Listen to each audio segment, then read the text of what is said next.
a très, très longtemps, avant que les hommes n'apprennent à écrire leur douleur sur du papier, il y avait un petit village, tout au bord du désert.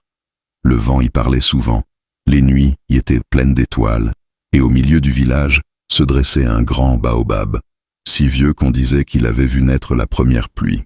Dans ce village vivait Amina, une jeune fille au regard profond, comme l'eau d'un puits ancien.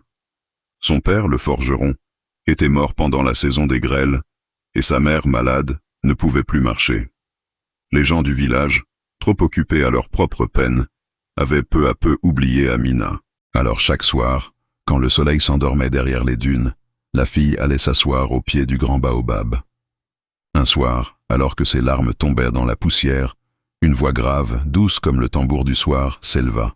« Pourquoi pleures-tu, petite des hommes ?» Amina sursauta. Elle leva les yeux, mais il n'y avait personne, seulement l'arbre, immobile. Alors elle murmura. « Je pleure parce que je n'ai plus personne pour m'écouter. » Le baobab soupira, et ses feuilles frémirent comme un vieux sage qui se réveille d'un long sommeil. « Parle-moi, alors. J'ai écouté les pas du monde plus longtemps que tu n'as respiré. Dis-moi ce que ton cœur porte. » Alors Amina parla. Elle parla de son père disparu, de la faim, de la solitude. Elle parla jusqu'à ce que la lune soit haute, et le baobab, en silence, écoutait. Les jours passèrent, puis les lunes. Chaque soir, elle revenait. Et chaque fois qu'elle déposait une peine au pied de l'arbre, quelque chose grandissait en elle. Sa voix devenait plus sûre, son regard plus clair, son dos plus droit. Un matin, le chef du village tomba malade. Les guérisseurs avaient tout essayé, mais rien n'y faisait. Amina, guidée par un rêve où le baobab lui avait parlé, alla cueillir des feuilles et prépara une décoction comme l'arbre le lui avait enseigné. Le chef guérit.